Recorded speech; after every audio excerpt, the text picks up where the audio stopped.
So dito mga lodi, no, ipakabit na natin tong tong grills na to, napakahaba.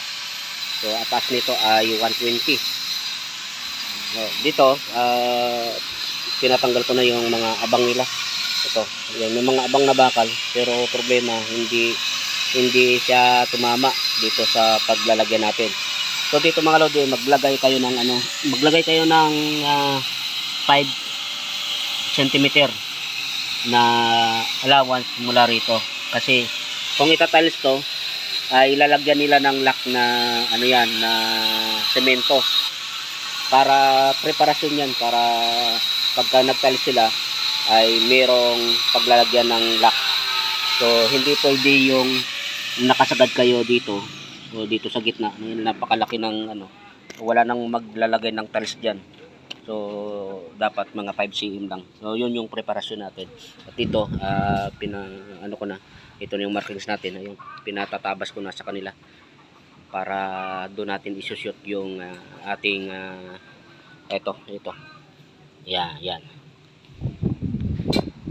So yan, gamitan na ng ng chipping hammer para mabilis-bilis dahil anong oras na. So ito na mga lodi, naikabit na natin, no? Naka-level na lahat yan, at ito pinipix na, nakapix na to, no?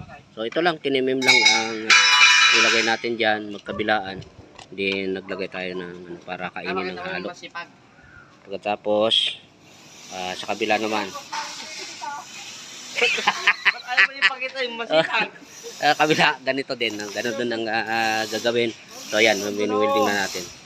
So okay na yan. Tapos ito nilagyan din natin ng tukod temporary para mailibil ito, para goods na. Okay, so yun. So mga lodi, ang isusunod natin ito, yun nandito, yan. So sa baba natin buuhin, kasi hindi tayo pwede magbuo dito dahil naka-tiles na, no, sa baba. Pag nabuo na, saka natin iakyat dito. So ito, yan, minarkahan na namin yan, yung isaktong tatamaan ng ating mga tubular. So guys, dito.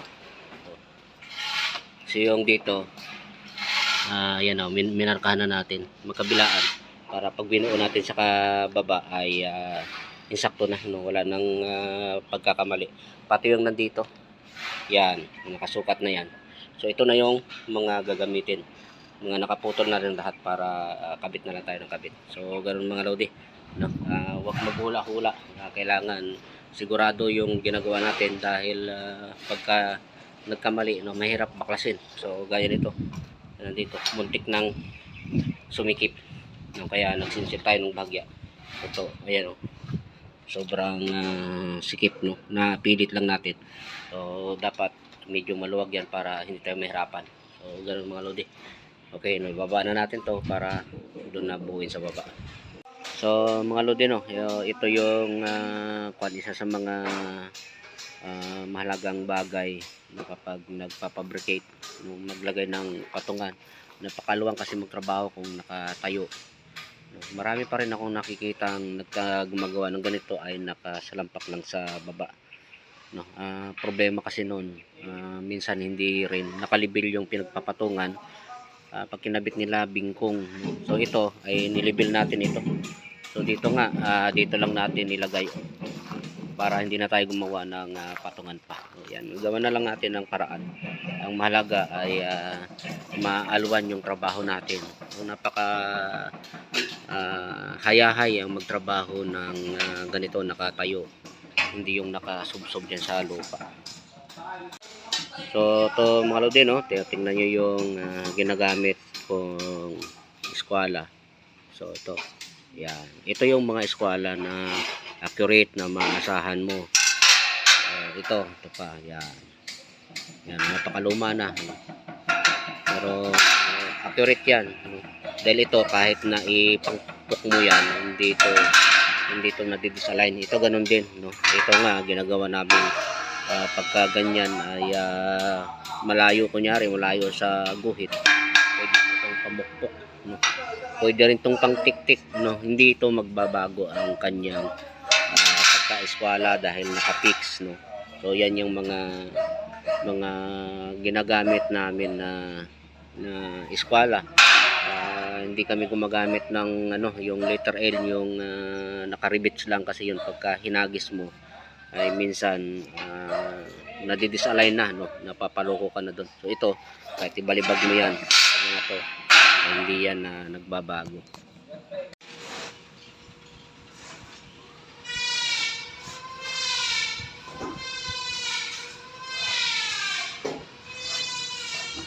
So ganyan kahirap mga lodi yung trabaho ng isang welder, may pahiga-higa pa para ma-welding lang yung ilalim. Yan kasi yung ilalim niyan ay kailangan ma-welding, dahil yung likod nun hindi na natin ipo-full weld dahil napakahirap ng maglinis nun. So pintor na ang magmamasilya nun, takpan na lang ng masilya, kaya yung silong niyan ay pinufull weld para matibay. Hindi na makita yan kung di kahihiga. So dito mga lodi, itong natin ay walang bakal dito, wala tayong mapag-weldingan ng bakal. So kailangan naka naka-welding para hindi mahugot, hindi mabuwal. So ginawa natin, naglagay tayo ng dito, tanim tayo ng bakal din. Nagpagapang na lang tayo papunta doon. So pagka ganun ang nangyari ay sikapin yung hindi tatamaan yan ng tiles para hindi kayo magka-problema ng tile seater. So usually kasi ang nangyayari kapag mataas ito, mababasag yung tiles dyan. Siyempre pinukpok nila tong tiles, mababasag yan. So kailangan hindi yan tatamaan ng tiles, kaya ayan binabarahan natin. So lahat ng itinanim natin, ayan, ng doon ay kailangan mababa para sa ganun ay wala tayong magiging problema. Kaya yung mga tile seater ay may hirapan din. Ang ginagawa natin mga lodi ay usual, manipis yung materials natin. Ganito lang sa kanipis. Sobrang nipis lang. Kaya pagka ganito, yung iba ganito na lang ang ginagawa para hindi na mabugbog yung bakal at siyempre hindi na rin magtagal yung trabaho. Ganitong ginagawa yan lang, yan. Ganyan lang, 4 lang. Tapos yung the rest ay ipupolitap na lang. Yun na lang talaga ang ginagawa. Pero kami, ayan, pinufull weld natin yan para tumibay, kasi kung ganito lang ang gagawin mo, so kung meron silang dalang katala, pwede na nilang ganunin, matatanggal na. At meron nga akong nirepair niya na kinamay ko lang, natanggal na. Pero dito sa atin, ayan, pinufull weld natin yan bago hasain para matibay. Okay mga lodi, tapos na tayo dito sa pagkabit ng mga railing. So mayroon pang ikinabit na doon, yung pinakamahaba, yun yung nandun. So dito ayan, kailangan nakalibim, at ito, yan, lahat ng ibabaw niyan ay pantay. Pero pagdating dito sa baba niya, dahil parehas yung lapad ng railing na ginawa natin, ito nakapaslop ito. Ito ay mas mataas na yung ilalim niya, which is okay naman sa kanila, dahil ang importante yung ibabaw niya ay pantay. Okay mga lodi, so kung nagustuhan niyo yung mga video namin mga lodi, subscribe naman sa YouTube channel namin at paki-like and share at paki-follow na lang din sa aming Facebook page.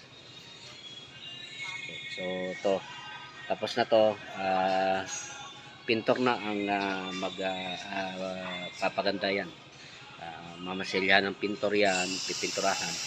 At yung next natin ay ito.